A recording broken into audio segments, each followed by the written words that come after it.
Alhamdulillahirabbil alamin wa bihi nasta'inu ala umuri dunya waddin. Wassalatu wassalamu ala asyrafil anbiya'i wal mursalin sayyidina maulana Muhammadin wa ala alihi wa sahbihi ajma'in, amma ba'd. Alhamdulillahi ahli ni'mah wal fadli wal thana'i al hasan al jamil. Wa sallallahu ala sayyidina maulana Muhammadin al hadi bi'idhnillahi ila sawa'is sabil wa ala alihi wa ashabihi fi kulli guduwin wa asir. Wa ba'du, wa rabbi shrah li sadri wa yassir li amri wa hlul 'uqdatam min lisani yafqahu qawli. Rabbi yassir wa la tu'assir, rabbi tamim bi khair. Allahumma anfa'na bi ulumih, ya Allahumma anfa'na bi ulumih wa bi barakatihi fid din wa dunya wal akhirah. Wa innaka la'ala khuluqin azim. Innama bu'ithtu liutammima makarimal akhlaq. Wa qala sallallahu alaihi wasallam, adabani rabbi fa ahsana ta'dibi. Ya, penting kita belajar akhlak, ya, tidak lain adalah ingin mencontoh kemuliaan akhlak Rasul sallallahu alaihi wasallam. Ya, yang dalam hidup ini kita perlu meniru beliau. Meniru dari pagi sampai ketemu pagi lagi. Apa yang dikerjakan oleh Rasulullah, itu yang kita usahakan untuk kita tiru. Ya. Wa innaka la'ala khuluqin azim. Karena contoh terbaik yang bisa kita tiru adalah Rasulullah. Contoh terbaik yang bisa kita tiru adalah Rasulullah sallallahu alaihi wasallam. Sebagaimana guru-guru kita pun mencontoh akhlak Rasulullah. Ya, sehingga Allah memuji Rasul itu dengan kata-kata wa innaka la'ala khuluqin azim. Allah memuji baginda Rasul dengan mengatakan wa innaka la'ala khuluqin azim. Sesungguhnya kamu ya Muhammad benar-benar berada dalam kemuliaan akhlak. Ya. Benar-benar berada dalam akhlak yang sangat mulia. Juga Nabi bersabda, innama bu'ithtu liutammima makarimal akhlaq. Sesungguhnya aku diutus oleh Allah Subhanahu wa taala untuk menyempurnakan segala kemuliaan akhlak. Ada lagi Rasul sallallahu alaihi wasallam menyampaikan, adabani rabbi. Ya, Allah Subhanahu wa taala, Tuhanku telah memberikan adab, pelajaran kepadaku. Adabani rabbi, ya, yang telah memberikan adab, ya, pelajaran adab kepadaku adalah Tuhanku. Fa ahsana ta'dibi, dan dialah Allah Subhanahu wa taala yang memperbagus ya adabku. Ya, makanya kita kumpul di setiap malam Selasa ini tidak lain ingin menjadi orang yang paling bisa meniru apa yang dicontohkan oleh Rasul sallallahu alaihi wasallam. Ya, makanya saya mengatakan kun ibna man syi'ta waqtasib adaba. Silahkan kamu jadi anak siapa aja. Anak siapa saja boleh. Silahkan. Ya, anak siapa saja boleh. Kun ibna man syi'ta. Silahkan kamu jadi anak siapapun yang kamu mau. Ya, anak pejabat, anaknya kiai, anak siapapun, silakan. Waqtasib adaba, tapi tetap ya jangan lupa belajar adab. Karena kalau nggak disertai dengan belajar ilmu adab, orang nggak tahu, nggak paham mana akhlak yang baik, mana akhlak yang buruk. Jangan mentang-mentang dia punya pangkat dan jabatan pada kedua orang tuanya misalkan, ya entah memiliki ya pamor di mata orang lain, ya, sehingga sebagai anak berpikirnya ke orang tua. Iya, sekarang masih ada orang tua kita. Mungkin sebagian orang menghormati kita karena orang tua kita. Tapi nanti kita akan merasakan itu di saat orang tua kita nggak ada. Nah, yang menentukan siapa? Kita. Sikap kita itulah yang akan menentukan. Ya. Makanya waqtasib adab, ya. Belajar adab. Nah, kalau kita belajar adab dari sekarang, yughnika mahmuduhu anin nasab. kemuliaan adab yang kita pelajari akan cukup buat kita dari kita mengandalkan keturunan. Ya. Jadi adab yang kita pelajari itu cukup buat kita, ya, daripada mengandalkan ya keturunan. Innal fata man qala hadza ana za. Sesungguhnya pemuda yang sejati itu tidak lain dialah yang berani mengatakan ha ana za. Ini saya nih. Ini saya. Laisal fata man qala kana abi. Ya, bukan pria sejati yang dia mengatakan dulu bapak saya. Jadi yang kita banggakan adab. Dia dahulukan adab sebelum segala sesuatu. Maka insya Allah dengan kita belajar adab, ya, ilmu ini akan membawa kita kepada kemuliaan, baik hidup di dunia maupun akhirat. Bismillahirrahmanirrahim. Kita kembali membahas Kitabul Adab karya Sayyid Muhammad Amin bin Idrus bin Syekh Abu Bakar bin Salim. Adab yang berikutnya adalah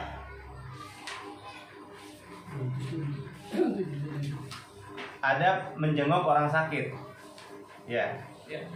Adab menjenguk orang sakit. Di antara adab-adab ketika menjenguk orang sakit, ya, orang yang sedang sakit, ya, di antara adab-adab kita menjenguk orang yang sakit, satu apa? Jangan terlalu lama ketika kita menjenguknya. Jangan terlalu lama. Tidak terlalu lama ketika kita menjenguknya. Ya, usahakan cari waktu yang pas dan tidak terlalu lama. Ya, ketika kita berada di posisi atau berdekatan dengan orang yang lagi sakit. Cukup ya beberapa menit atau maksimal setengah jam ya. Yang lama, atau menurut perkiraan kita aja. Ya, menurut perkiraan kita enaknya bagaimana, ya. Selama tidak mengganggu, ya, tidak mengganggu kenyamanan istirahat dari orang yang sakit, ya bismillah, ya. Karena pada prinsipnya orang yang sakit itu lebih banyak membutuhkan waktu untuk istirahat. Apalagi kalau sampai kita ngajak ngobrol, ya cukup kita menanyakan ya kabar 1-2 kata, ya 1-2 patah kata, ya kemudian kita baca doa, duduk di sebelahnya, atau kita baca doa itu yang diajarkan oleh baginda Rasul, as'alullahal azim rabbal arsyil azim an yashfiyaka, gitu kan, 7 kali dibaca, ya gitu, udah cukup, pulang langsung.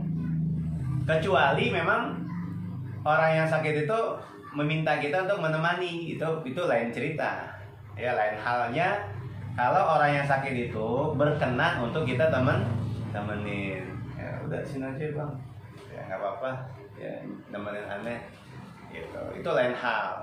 Tapi kalau memang kita nggak diminati untuk diminta ditemenin sama orang yang sakit, gitu, udah bismillah, sekedarnya datang, ya menjalankan sunnah Rasul SAW. Karena diantara yang diajarkan oleh Rasulullah, ketika ada orang yang sakit, adabnya apa? Jenguk siapapun, ya kemungkinan besar selama dia kenal kita, ya minimal itu, atau memang ya sesama muslim lah, gitu, bisa ya persaudaraan se-Islam, seagama, boleh, bismillah. Jadi ada orang yang sakit, datang kunjungin. Itu bagian dari adab sunnah Rasul Sallallahu Alaihi Wasallam. Setiap kali ada orang yang sakit, kita punya satu kewajiban untuk apa? Menjenguk. Bagian dari adab. Kemudian, ya, kalau sudah berada di posisi berdekatan dengan orang yang sakit, pilih mana posisinya? Duduk di samping kepala orang yang sakit. Cari, ya, persis, ya, duduk di samping kepala orang yang sakit. Ya, di sampingnya, ya. An Ibnu Abbas radhiyallahu anhuma qala kana Nabi sallallahu alaihi wasallam idza adal maridha jalasa 'inda ra'si. Dari sahabat Ibnu Abbas radhiyallahu anhu berkata, jika Nabi sallallahu alaihi wasallam menjenguk orang yang sakit, Ya, jalasa inda ra'si, maka beliau baginda Rasul sallallahu alaihi wasallam duduk di mana? Di dekat kepala orang yang sakit, di kepalanya duduk samping. Ya, cari posisi kepala atau posisi pada saat berdiri samping kepala. Kalau nggak ada kursi kan kita berdiri ya. Rata-rata jenguk di rumah sakit kan mungkin minim kursi. Soalnya dia rumah sakitnya kamarnya kelas VIP ya. VVIP ada lagi tuh kelas presiden, kelas apa yang kelas presiden ya, kelas tuh. Anda pernah tahu kayak gitu? Bener bisa ada sofa ini tuh per malamnya itu bisa jutaan gitu. Ya. Pilih mana? Kamar rumah sakit yang presiden atau kamar kita sekarang? Ya? Kamar gitu. Kamar kita ya. Mau bayar? Hah? Gak perlu bayar. Iya, nggak perlu bayar. Ya, jadi pilih ya dekat dengan kepala orang yang sakit. Kemudian yang ketiga, adab ketika menjenguk orang sakit itu menziarahinya pada saat permulaan sakit orang itu. Ini menurut pendapat sebagian besar para ulama. Kunjungin mereka di awal mereka sakitnya. Ya, itu kan kadang kita ada dengar kabar nih. Ya, sejak awal diinformasikan ada teman kita sakit, boro-boro jenguk sampai dia sembuh lagi.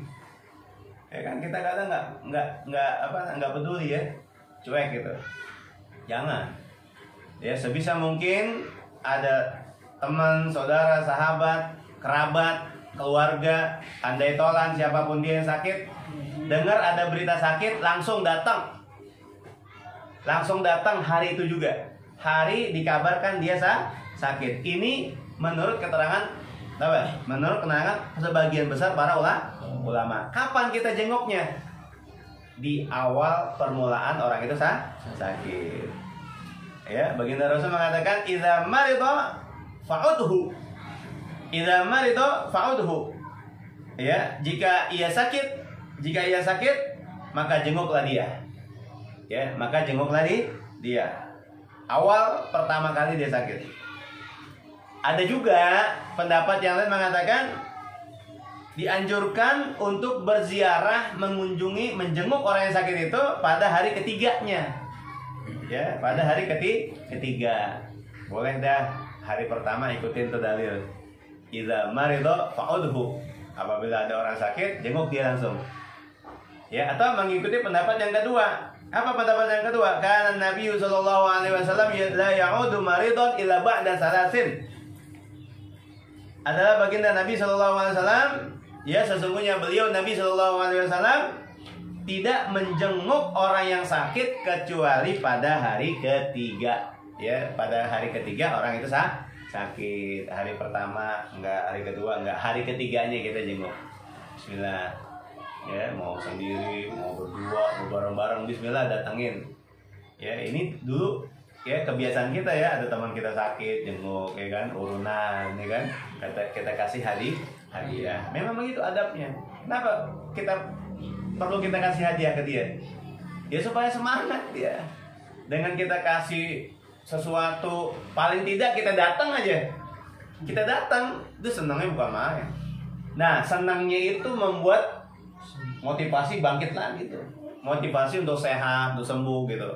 Atau bisa jadi dengan secara tidak langsung itu menjadi obat. Ya, menjadi obat. Tadinya sebelum kita datang dia rebahan. Ya, lemes, nggak bisa makan, mungkin nggak nafsu makan, nggak nafsu minum, nggak mau apa-apa deh. Serba kepengen rebahan. Kalau orang sakit kan gitu ya. Tapi ketika kita datang bisa jadi itu sebagai obat. Pas kita datang ternyata apa? Tambah semangat ya. Ya, bismillah, alhamdulillah ya. Jadi mau pilih hari pertamanya atau hari ketiga, kedua-duanya diajarkan oleh baginda Nabi besar Muhammad sallallahu alaihi wasallam. Kemudian adabnya lagi apa? Tanyakan maunya apa. Ya. Nah, sebelum kita tanyakan maunya apa? Tanyakan keadaannya dulu ya. Tanya keadaan. Ya, gimana kabarnya gitu ya. Ya pasti dia bilang yang sakit. Masih sakit. Ya artinya kepedulian kita dari pertanyaan itu kan peduli. Orang kalau cuek diam aja, ya milih mana nih antara orang cuek sama kita atau nanya? Nanya.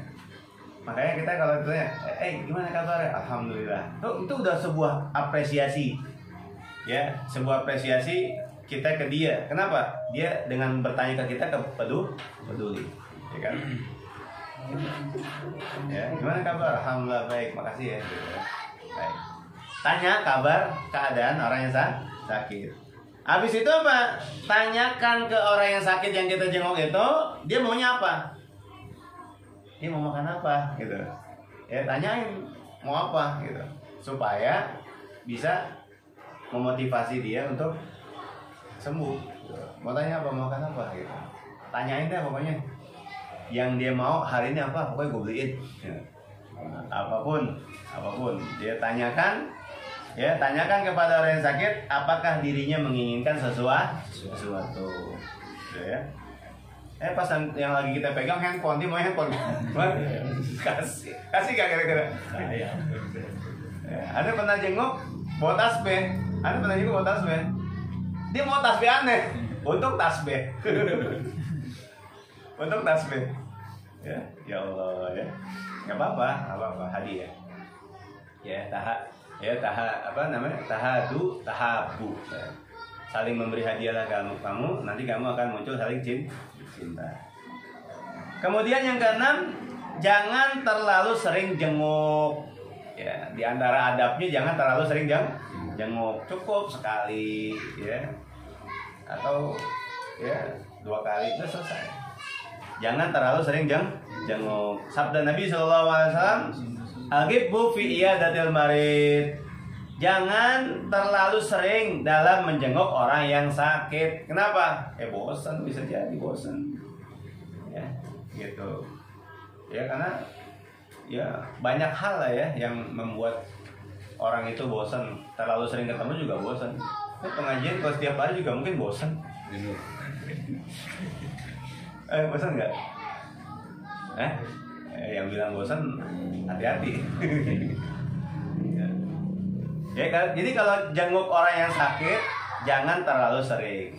Kata baginda Rasul, "Aghibbu fi iyadatil marid." Jangan terlalu sering dalam menjenguk orang yang sakit. Ulama ya dalam sebagian mutiara syairnya mengatakan, la tadajjarna 'alilan fi musa'alah.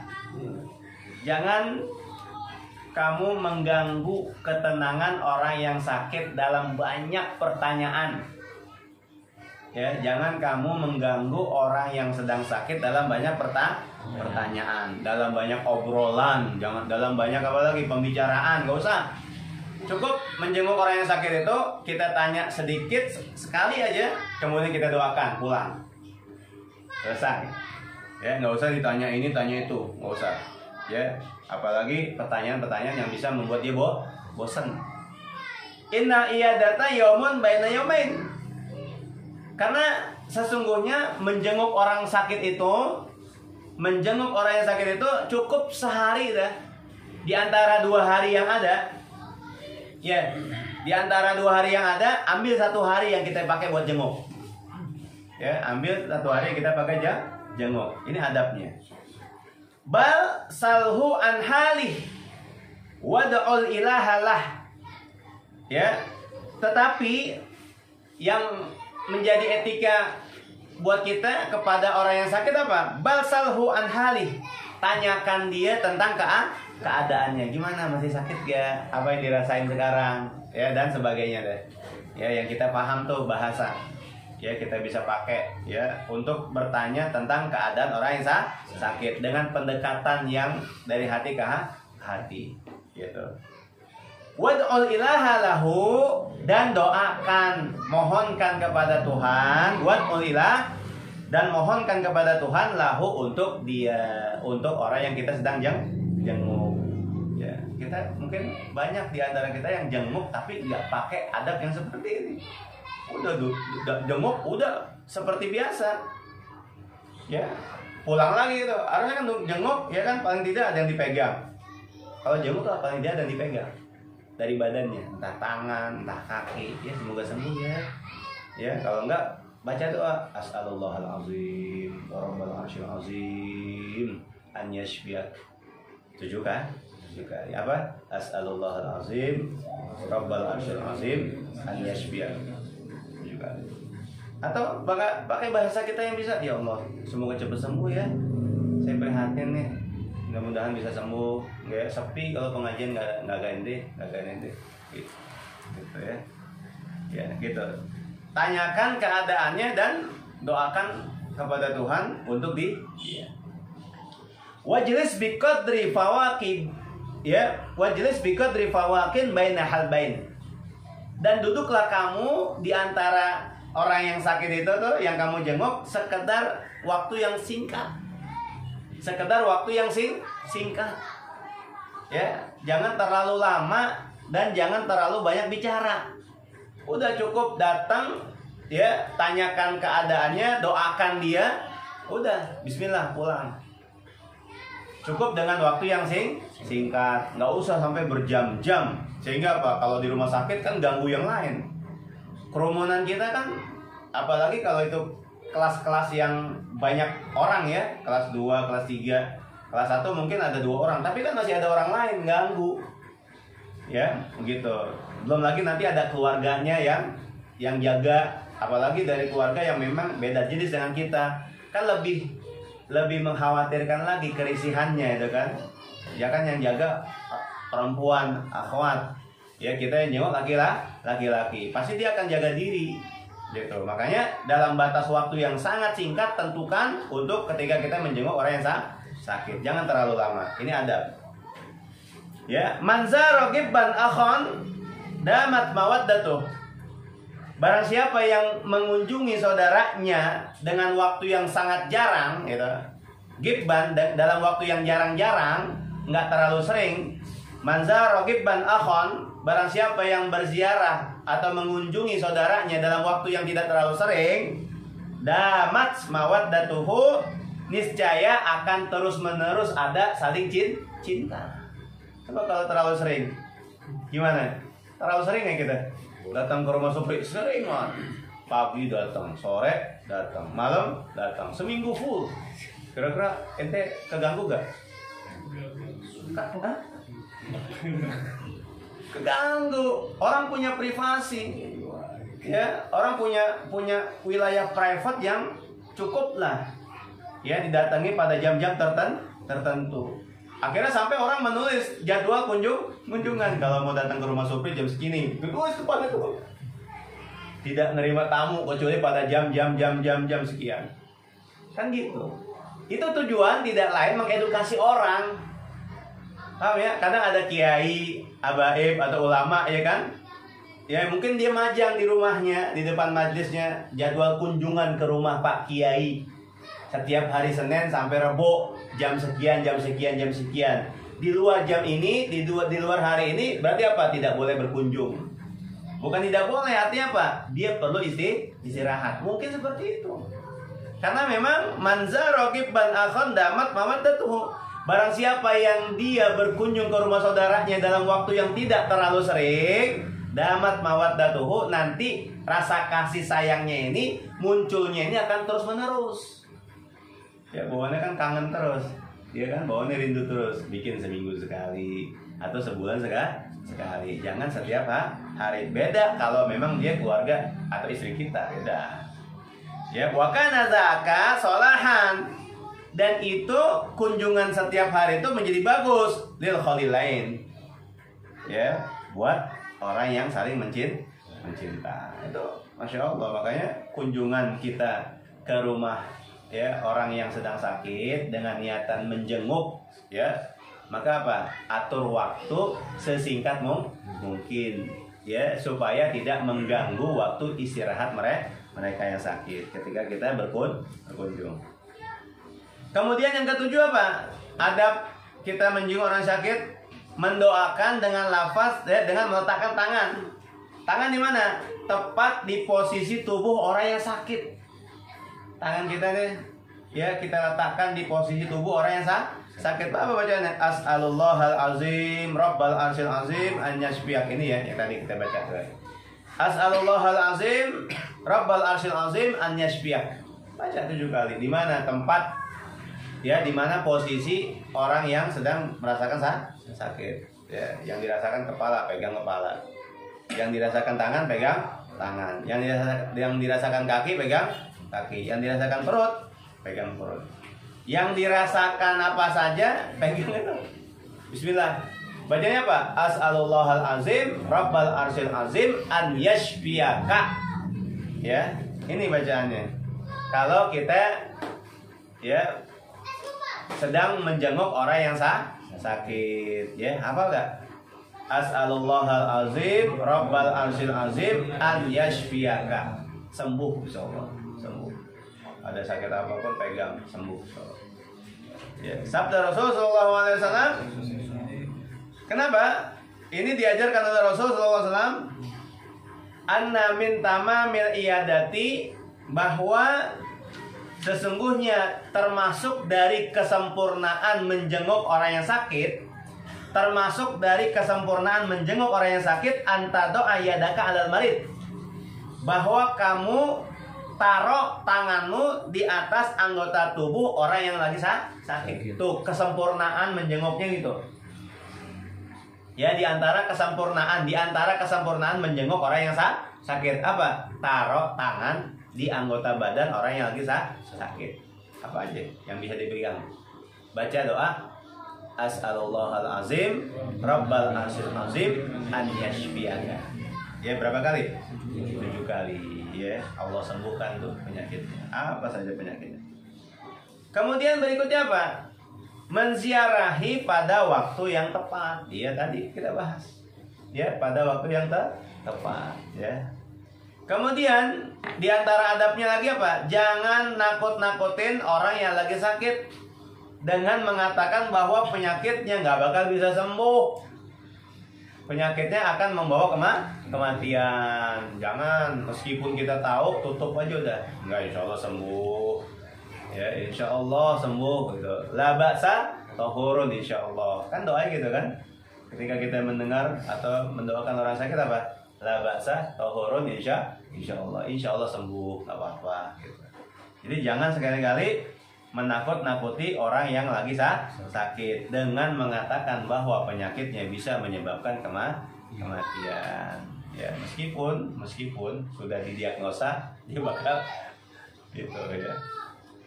Kemudian, ya, kalau lagi jenguk orang sakit nih, jangan lupa untuk mengingatkan orang yang sakit itu selalu menjaga sholatnya. Ya, ingatkan mereka yang lagi sakit yang kita jenguk, untuk kita ajak mereka untuk selalu menjaga sholat.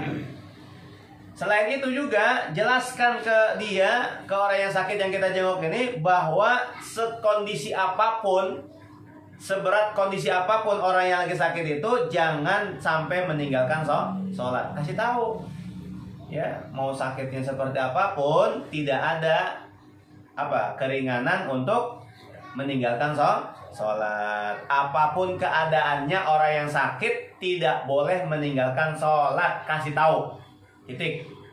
Sebagai bentuk perhatian kita, ya, dan sebagai bentuk adab kita ketika menjenguk orang yang sakit. Kasih tahu. Tapi rata-rata mungkin kita nggak nyampe ke situ. Ingetin, Bapak jangan sampai nggak sholat ya. Dan kita pun kalau lagi yang pas dijenguk jangan marah. Iya, gue juga tahu. kan karena suka itu ya, suka kadang-kadang seperti itu ya. Jelaskan bahwa ya selama sakit jangan sampai ninggalin sholat. Ya, kemudian ajarkan bahwa sholat bisa dikerjakan dalam keadaan berdiri, ya, atau kalau nggak mampu berdiri, ajarkan bahwa sholat itu bisa dikerjakan dengan cara duduk. Atau kalau memang dia nggak bisa duduk, ajarkan lagi bahwa sholat bisa dikerjakan dengan cara apa? Dengan cara berbaring. Ya, jelaskan tuh. Kalau bapak nggak, atau bapak ibu ya yang kita jenguk nih, ya, kalau bapak atau ibu ya nggak bisa sholat berdiri, silakan sholatnya duduk. Kalau nggak bisa duduk, silakan sholatnya berbaring. Jadi itu ada dakwah ke orang yang kita sedang jenguk. Kalau nggak mampu berwudu misalkan, alasan dia nggak wudu misalkan, nggak bisa wudu, kan saya nggak bisa wudu, alasannya gitu. Ajarkan bahwa kalau nggak bisa wudu boleh tayamum dan seterusnya. Ajarkan itu ya kepada orang yang sedang kita jenguk. Ini sebagai ya pencegahan supaya dia juga paham bahwa keadaan apapun ya dalam sakit nggak boleh meninggalkan sholat. Kemudian yang ke-11, di antara adab menjenguk orang yang sakit, berwudu sebelum mengunjungi orang yang sakit. Wudu dulu, wudu. Ya, udah tahu kita mau menjenguk orang yang sakit nih, wudu, bismillah, wudu. Ya, wudu yang sempurna seperti wudu kita mau sholat. Kemudian mengetuk pintu dengan perlahan ya, dengan menyebutkan nama. Kalau ditanya, jangan berdiri di depan pintu. Cari tempat yang longgar, yang sekiranya tidak menghalangi orang. Kemudian ajarkan kepada orang yang sakit mengenai tata cara dalam bersuci. Ya, bersuci bagi orang yang sedang sakit bisa kita ajarkan tuh. Ya, ajarkan dia cara gimana. Ya, kalau ya ini kalau yang berziarah menjenguknya dari kelompok kalangan ulama. Kalau kita yang nggak ngerti, ya nggak ada kewajiban kayak gini. Ya, nanti khawatirnya malah jadi salah keterangannya. Ini cukup dari kelompok para ulama. Ya, kalau pas dia jenguk orang yang sakit, diajarkan tata cara bagaimana bersuci dalam keadaan yang sakit. Ya. Diriwayatkan dari Al Habib Ahmad bin Hasan Al-Attas. Ya, ada satu ayat yang sudah mujarab, terbukti ya ampuh menyembuhkan segala penyakit. Yang dibaca apa? Wabil haqqi anzalnahu wabil haqqi nazal. Wabil haqqi anzalnahu wabil haqqi nazal. Dibaca terus sampai berapa kali? 70 kali dibaca. Ya, 70 kali dibaca. Wabil haqqi anzalnahu wabil haqqi nazal. Wabil haqqi anzalnahu wabil haqqi nazal. Wabil haqqi anzalnahu wabil haqqi nazal. Dibaca terus 70 kali pada tempat yang sakit. Ini udah mujarab. Ya, mujarab menyembuhkan segala penyakit. Coba bismillah. As'alullahal azim rabbal arsyil azim an yashfiyaka. Itu satu. Yang kedua, wabil haqqi anzalnahu wabil haqqi nazal. Sebanyak 70 kali. Kemudian diriwayatkan dari Al-Habib Abdul Bari bin Syekh Ali Drus. Ya, doa ini juga mujarab untuk menyembuhkan segala penyakit, yaitu apa? Sayyiduna Muhammadun Rasulullah sallallahu alaihi wasallam syifa'un likulli da'. Ya, dibaca berapa kali? 3 kali. Kemudian ditiupkan kemana? Ditiupkan ya ke tempat yang sakit sebanyak 3 kali. Tiup ya. Sayyiduna Muhammadun Rasulullah sallallahu alaihi wasallam syifa'un likulli da'. Jadi pilih tuh, bisa yang itu ya. Wabil haqqi anzalnahu wabil haqqi nazal, atau Muhammadur Rasulullah Sayyiduna Muhammadur Rasulullah sallallahu alaihi wasallam syifa'un likulli da', atau as'alullahal azim rabbul arsyil azim an yashfiyaka. Ya. Boleh hafalin yang mana itu, hafalin. Ya. Kalau nanti ampuh ya bagi-bagi. Buka pelang. Jangan buka pelang. Ya, praktekin dulu aja, praktekin. Diriwayatkan dari Al Habib Ahmad bin Hasan Al-Attas radhiyallahu anhu, 2 ayat berikut ini justru juga mujarab untuk memperkuat pandangan mata. Mata yang rabun, yang runyam nih, mata yang rabun, yang runyam, baca apa? Ini 2 ayatnya. Ilhabu bi qamisi hadza falquhu ala wajhi abi ya'ti basira wa tuni bi ahlikum ajma'in fakashafna anka ghita'aka fabasaruka yawma hadid. Dibaca tuh.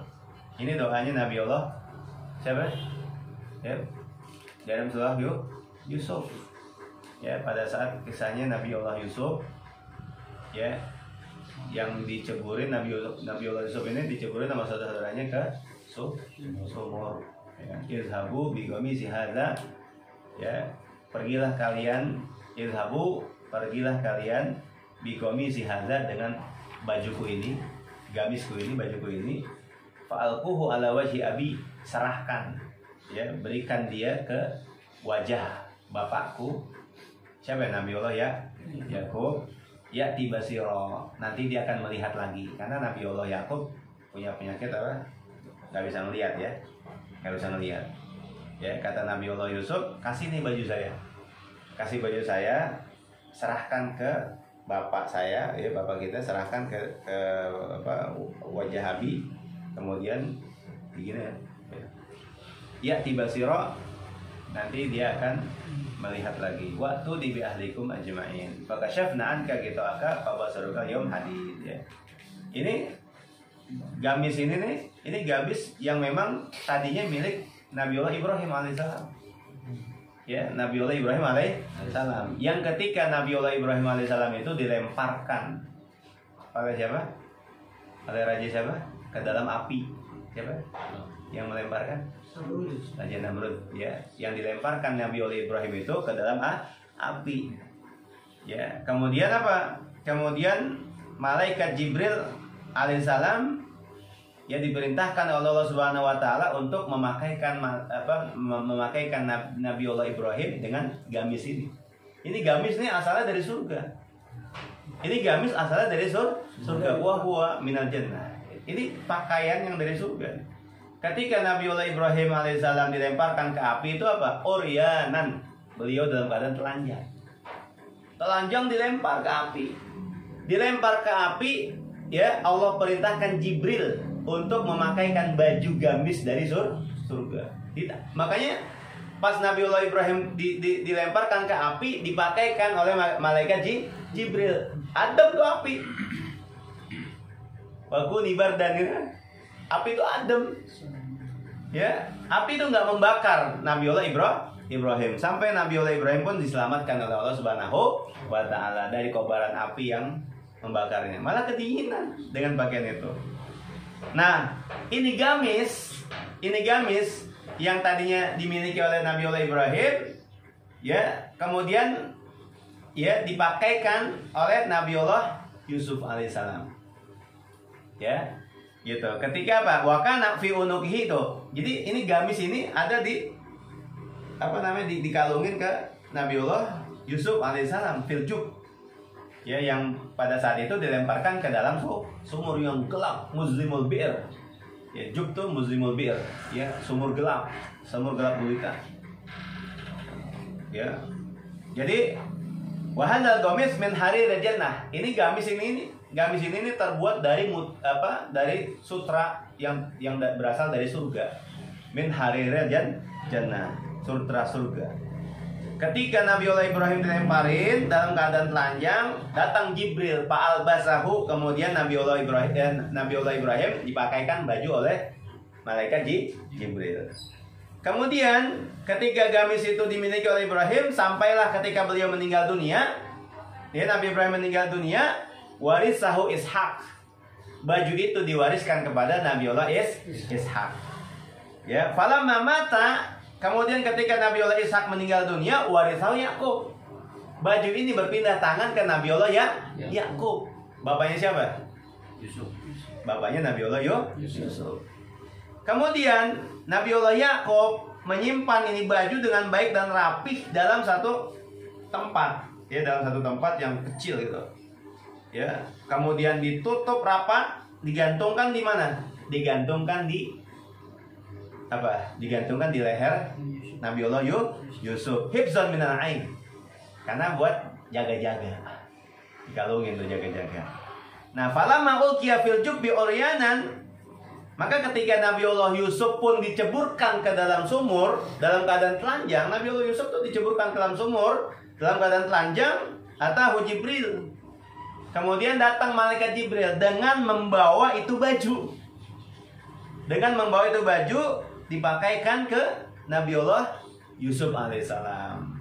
Yang ketika pada saatnya Nabiullah Yusuf, ya, memberikan itu baju kepada ayahnya lagi untuk sebagai penyembuh dari matanya. Penyakit matanya Nabiullah ya Yakub langsung ya melihat lagi ya dengan kemukjizatan ya, yang diberikan oleh Allah Subhanahu wa taala ya. Makanya ya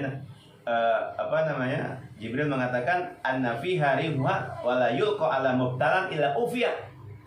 Tidak ada satupun orang yang dapat menghirup ya, tidak ada bahwa di dalamnya ya pada baju ini nih ya, bahwa di dalamnya ada aroma ya, ada aroma yang tidak diberikan kepada orang yang terkena musibah kecuali dia disembuhkan oleh Allah Subhanahu wa taala. Ya, dicium ya, langsung sembuh. Ya. Sembuh. Ini bajunya Nabiullah Yusuf alaihi salam. Gitu ya. Baca ini dibaca dua ayat ini, kemudian apa? Dibaca di kedua telapak tangan. Pada pagi hari, kemudian setelah selesai baca, ditiupkan pada ujung ibu jari, ya, ditiupkan pada ujung kedua ibu jari, kemudian diusapkan pada kedua mata, diusapkan pada kedua mata. Insya Allah pandangannya semakin tajam. Ya, idhabu biqamisi hadza fa'alquhu ala wajhi abi ya'ti basira wa'tuni bi ahlikum ajma'in fakashafna anka ghida'aka fabasaruka yawmu hadid. Fabasaruka yawm hadidu. Gitu ya. Wallahu a'lam bishawab. Insyaallah di minggu yang akan datang kita bahas doa Sayyidina Abdullah bin Mubarak radhiyallahu anhu.